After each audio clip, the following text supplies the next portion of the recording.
Hello friends, welcome to my channel pharmacology concepts by Rajesh Chaudhary. तो आज की इस वीडियो पे हम बात करेंगे थायराइड हार्मोन्स के बेसिक फंक्शंस क्या हैं, फिजियोलॉजी क्या है, फार्माकोलॉजी क्या है और उनसे जो रिलेटेड ड्रग्स हैं उनके बारे में बात करने वाले हैं। बात करें इस टॉपिक की तो ये फार्मेसी के हैं, तो एनाटॉमी एंड फिजियोलॉजी का पार्ट है या फिर आपके फार्माकोलॉजी का पार्ट है। जो डिटेल्ड फिजियोलॉजी है, पैथोफिजियोलॉजी है या फिर फार्माकोलॉजी है, उसके वीडियो ऑलरेडी मेरे चैनल्स पे अवेलेबल हैं। आप उसके रेस्पेक्टिव प्लेलिस्ट पे जाके चेक कर सकते हैं। बाकी फार्माकोलॉजी 5th सेमेस्टर के प्लेलिस्ट पे ऑलरेडी अवेलेबल है, जिसका लिंक ऑलरेडी डिस्क्रिप्शन बॉक्स पे है, आप जाके जरूर चेकआउट कीजिएगा। जैसे कि हम देख सकते हैं, ये हमारा प्लेलिस्ट है फार्माकोलॉजी 2 का। उसमें आपके 115 और 16, 17 और 18 भी है। तो ये 4 वीडियोस हैं इस टॉपिक से रिलेटेड, जिसमें हमने फर्स्ट में बात किया था डिटेल उसके क्या फिजियोलॉजी है, क्या डिसऑर्डर्स हैं। उसके बाद जो ड्रग्स फार्माकोलॉजी है हमने उसके बारे में ऑलरेडी बात कर चुके हैं। तो इस वीडियो में हम समझेंगे, शॉर्ट वे पे रिवाइज करेंगे। तो चलिए वीडियो को शुरू करते हैं। थायराइड हार्मोन्स ये बहुत ही इंपॉर्टेंट हार्मोन्स हैं, आपको पता ही है, और ये एग्जाम पॉइंट ऑफ व्यू से बहुत ही इंपॉर्टेंट ड्रग्स है या हार्मोन है, चाहे फिजियोलॉजी के हो चाहे फार्माकोलॉजी के हो। तो बेसिकली ये जो हार्मोन है वो हमारे थायराइड ग्लैंड्स में बनते हैं। अब थायराइड ग्लैंड्स कहाँ होते हैं आप देख सकते हैं इस इमेज पे। ये बेसिकली हमारे जो नेक रीजन है, ट्रेकिया के ऊपर ये प्लेस्ड होते हैं। आपके वोकल कॉर्ड जो है आपके उसके जस्ट नीचे, ठीक। तो ये इस तरीके से बटरफ्लाई शेप्ड के होते हैं। ये जो बटरफ्लाई शेप्ड है ना, वो आपके एक तरीके से क्या है, थायराइड ग्लैंड्स है। और इस थायराइड ग्लैंड्स में बेसिकली प्रेजेंस होते हैं हमारे थायरोसाइट्स, जिसे हम थायराइड फॉलिकुलर सेल्स भी बोलते हैं। उसके अलावा होते हैं सी सेल्स। तो इन दोनों से बेसिकली थायराइड हार्मोन्स निकलते हैं, जो बेसिकली होते हैं 3 टाइप के। T4 जिसे हम बोलते हैं थायरोक्सिन, T3 जिसे बोलते हैं हम लोग ट्राई आइडोथायरोनिन, और आपका है कैल्सिटोनिन, ठीक। जो हमारे थायराइड फॉलिकुलर सेल्स हैं उससे निकलते हैं आपका T3 एंड T4, और सी सेल से निकलते हैं हमारे कैल्सिटोनिन। बाकी डिटेल जो फार्माकोलॉजी फिजियोलॉजी है हम लोग इसी को ही पढ़ते हैं, T3 एंड T4 को।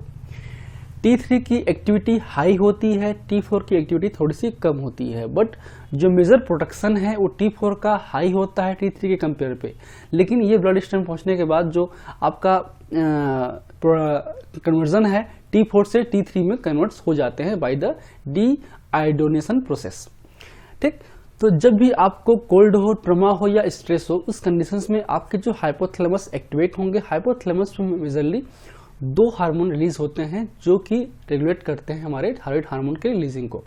फर्स्ट हमारा सोमेटोस्टेटिन्स जो कि इनविट्री है, और आपकी TRH थायराइड रिलीजिंग हार्मोन वो आपके प्रमोटर हैं। तो ये जो सोमेटोस्टेटिन्स हैं ये इंटीरियर पिट्यूटरी ग्लैंड्स को या हार्मोन्स को इनहिबिट करते हैं, और TRH प्रमोट करते हैं। तो ये बेसिकली आपका क्या होता है, थायरोट्रोपिन को एक्टिवेट करेगा। उससे हमारा मतलब एक तरीके से बात करें हम लोग TSH की प्रमोट होगा, इससे इनहिबिट होगा, इससे प्रमोट होगा। तो थायरोट्रोपिन या TSH जो है फर्दर थायराइड ग्लैंड्स को एक्टिवेट करेंगे। थायराइड ग्लैंड्स से फर्दर हमारा T3 और T4 रिलीज होगा। T4 फर्दर T3 में भी कन्वर्ट्स होते हैं हमारे ब्लड स्ट्रीम पे by the D iodination process, ठीक। तो ये बेसिक्स हैं। बाकी आपके जो फिजियोलॉजिकल आयोडीन है वो बहुत ही जरूरी है हमारे थायराइड ग्लैंड्स में थायराइड हार्मोन के प्रोडक्शन के लिए। उसकी रिक्वायरमेंट होती है, क्योंकि ये आपको क्या है, ये ट्राई आइडोथायरोनिन है या टेट्रा आइडोथायरोनिन है। T4 को क्या बोलते हैं, थायरोक्सिन। T4 में आपके 4 आयोडीन है, और आपके T3 में 3 आयोडीन है, ठीक है। तो इनके अलावा आपका एक्सेस आयोडाइड या फिर थायोयूरेलिन्स या फिर आपके रेडियोएक्टिव आयोडीन्स जो हैं एक तरीके से थायराइड इनहिबिटर की तरह काम करते हैं। आपके प्रोडक्शन को कम करेंगे, रिलीज को कम करेंगे, जबकि आपके टिरेलिन आपके TRH की तरह काम करता है। मतलब ये प्रमोट करेगा हमारे TSH के प्रोडक्शन को। तो ये बेसिक उसके रेगुलेशंस हैं। अब आते हैं इसके बेसिक्स फंक्शंस क्या है हमारे किसके, थायरोक्सिन हार्मोन के। तो बेसिकली जो थायरोक्सिन हार्मोन्स हैं वो हमारे एक्टिव ट्रांसपोर्ट सिस्टम के थ्रू आपका इंटर करता है हमारे इसमें सेल्स में, और ये फिर फर्दर न्यूक्लियर रिसेप्टर्स में जो आपके न्यूक्लियर रिसेप्टर्स हैं उसको जाके बाइंड होता है, उससे आपके जीन ट्रांसक्रिप्शन होगा, ठीक है। और फिर फर्दर जो है हमारा एक्टिव प्रोटीन सिंथेसिस होगा। तो ये बेसिक उसके मोड ऑफ एक्शन है फार्माकोलॉजी की बात करें तो। चलिए बात करते हैं उसके बेसिक फिजियोलॉजी के बारे में। तो फर्स्ट हम जानते हैं कि ये हमारा जो थायराइड हार्मोन्स हैं वो हमारे मेटाबॉलिज्म में बहुत ही ज़्यादा इन्वॉल्व होता है। तो ये बेसिकली एनर्जी प्रोडक्शन में इन्वॉल्व होता है। Thyroid hormone increase the basal metabolism rate और basal metabolic rate. It enhance the body ability to convert the nutrients to the energy. तो ये एनर्जी प्रोडक्शन में हेल्प करता है। बीमार इसकी वजह से हाई होता है। ठीक है, इसके अलावा नेक्स्ट हमारा है हीट प्रोडक्शन। ये हमारे बॉडी में हीट भी प्रोड्यूस करता है। Stimulate the heat production to maintain the body temperature is process known as the thermogenesis. तो इसके लिए भी रिस्पॉन्सिबल होता है। नेक्स्ट हमारा है growth and development. Growth and development बहुत ही जरूरी है आपके बॉडी की मेच्योरिटी के लिए। तो ये आपके पैदा होने से पहले ही से ही जरूरत है। बहुत सारे फीमेल्स में थायराइड हार्मोन की डिसेबिलिटी की वजह से वो प्रेगनेंसी कंसीव नहीं करते हैं। तो उस केस में हम आपके एक्स्ट्रा जो थायरोक्सिन हार्मोन है वो हम लोग बाई टेबलेट के फॉर्म पे उनको देते हैं। ठीक है, ताकि वो आपके कंसीव कर सकें। तो ये आपके बेबी के भी डेवलपमेंट और ग्रोथ के लिए इंपॉर्टेंट हार्मोन्स हैं। तो normal growth, thyroid hormones are essential for the normal growth and development in the childrens, specially for the bone growth and brain development.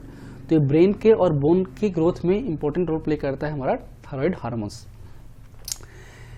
It develops the nervous system. उसके अलावा आपके ये जो हैं नर्वस सिस्टम्स के जो मेचुरेशन है खासकर फीटस में, उसके लिए इम्पोर्टेंट है हमारे लिए, बोन और ब्रेन के लिए।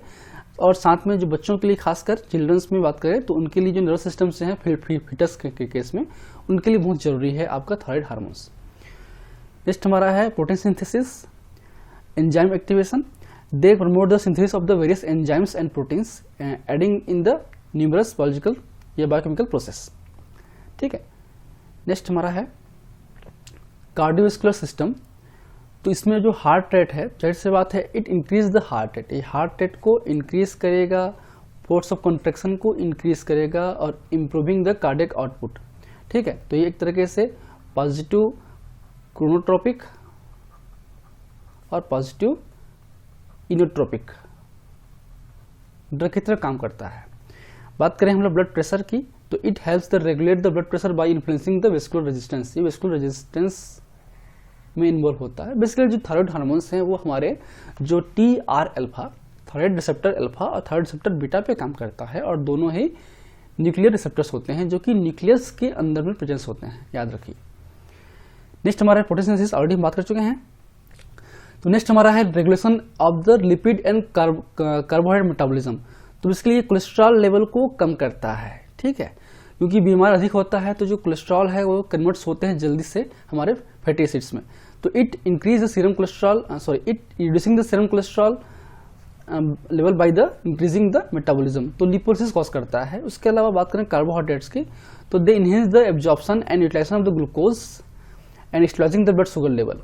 ठीक है, तो ग्लूकोज को ये एनर्जी में कन्वर्ट करते हैं जल्दी से जल्दी। तो इसलिए जिनका बीमार हाई होता है तो उनमें मोटापा थोड़ा सा कम होता है। जो पतले लोग में है उनमें मैक्सिमम के केस में जो बहुत लोग बहुत ज़्यादा खाते भी हैं लेकिन उनका वेट उतना नहीं बढ़ता है। इसका मतलब उनमें कहीं कहीं BMR हाई होता है। ठीक है, नेक्स्ट हमारा है रिप्रोडक्टिव हेल्थ, जिसमें मैंने कहा ये फीमेल के प्रेगनेंसी कंसीव के लिए बहुत जरूरी होता है। Menstrual cycle, in womens thyroid hormones help in the maintain the regulation of menstrual cycle. तो मेंस्ट्रुअल इरेगुलरिटी की वजह से भी इम्पोर्टेंसी हो जाती है, जिसमें थायराइड हार्मोन का भी इन्वॉल्वमेंट होता है। इसलिए अगर थायराइड इम्बैलेंस है प्रेगनेंसी के पहले तो उसको बैलेंस करना बहुत जरूरी है ताकि आप प्रेगनेंसी को कंसीव कर सकें। Infertility, they play the role in the maintaining the reproductive health and fertility. तो ये इनके बेसिक्स आपके फिजियोलॉजी हैं। उसके अलावा बात करें ड्रग्स की, तो अब फर्स्ट हमारा है थायराइड हार्मोन्स, जिसमें T3 एंड T4 आते हैं, जिसमें थायरोक्सिन या फिर ट्राई आइडोथायरोडिन बोलते हैं या लियोथायरोडिन भी बोलते हैं T3 को। ठीक है, जो मेजरली जो फार्माकोलॉजिकली यूज होता है ना, हम T4 ही यूज करते हैं, क्योंकि हम जानते हैं कि T4 जो है हमारे बॉडी में जाके ब्लड सर्कुलेशन में ये डीआयोडीनेशन प्रोसेस के थ्रू T3 में कन्वर्ट्स होते हैं। ये फर्दर फिर हमारे सेल्स में जो एक्टिव ट्रांसपोर्ट सिस्टम्स हैं टारगेट सेल्स में, उसके थ्रू ये इंटर करते हैं और हमारे न्यूक्लियर रिसेप्टर बाइंड करते हैं। नेक्स्ट हमारा है थायराइड हार्मोन इनहिबिटर या इनहिबिट द थायराइड सिंथेसिस। ये आपका एंटी थायराइड ड्रग्स हैं। ये ऐसे ड्रग हैं जो कि थायराइड हार्मोन की सिंथेसिस को ब्लॉक करेंगे या इनहिबिट करेंगे। इसमें हमारा है प्रोपाइल थायरोसिन, मेथिमाजोल और कार्बिमाजोल, ये बहुत इंपॉर्टेंट ड्रग्स हैं, इससे फार्माकोलॉजी क्वेश्चंस आते हैं, खासकर इन ड्रग्स से। ठीक है, इनसे जो है आपके क्वेश्चंस आते हैं फार्माकोलॉजी के, याद रखिए इनको। नेक्स्ट हमारा है इनहिबिटिंग आयोडाइड ट्रैपिंग, आयनिक इनहिबिटर, जिसमें आपके थायोसाइनेट्स हैं, परक्लोरेट है या फिर नाइट्रेट्स हैं। फिर नेक्स्ट हमारा है इनहिबिट द हार्मोन रिलीज, तो ये ऐसे ड्रग हैं जो हार्मोन के प्रोडक्शन को तो कम नहीं करते, उनकी रिलीज को कम करेंगे। ये ड्रग हार्मोन के सिंथेसिस को कम करते हैं, प्रोथायरोइडोसिल, प्रोपाइलथायरोइडोसिल, मेथिमाजोल वगैरह। जबकि आयोडीन है या आयोडीन, सोडियम आयोडाइड या पोटेशियम आयोडाइड है या ऑर्गेनिक आयोडाइड्स हैं, ये हार्मोन के रिलीज को कम करेंगे। नेक्स्ट हमारा है डिस्ट्रॉय थायराइड टिश्यू, ये थायराइड टिश्यू को ही डिस्ट्रॉय करने वाले ड्रग्स हैं, जिसमें आते हैं रेडियो एक्टिव आयोडीन। ठीक है, तो इनका यूज हम बेसिकली इनका यूज क्या करते हैं, इनका हम इसको यूज करते हैं हाइपोथायरॉयडिज्म में, और इनका यूज करते हैं हम लोग हाइपरथायरॉयडिज्म में, याद रखिए।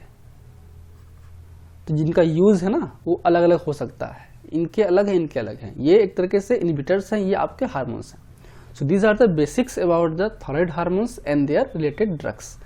ठीक है, नेक्स्ट वीडियो में हम कुछ और हार्मोन्स के बारे में बात करने वाले हैं, जो हम सीरीज बात कर रहे हैं, जिसमें हम बात कर रहे हैं ड्रग क्लासिफिकेशंस की, हम उसमें ये चल रहे हैं। So thank you, keep watching.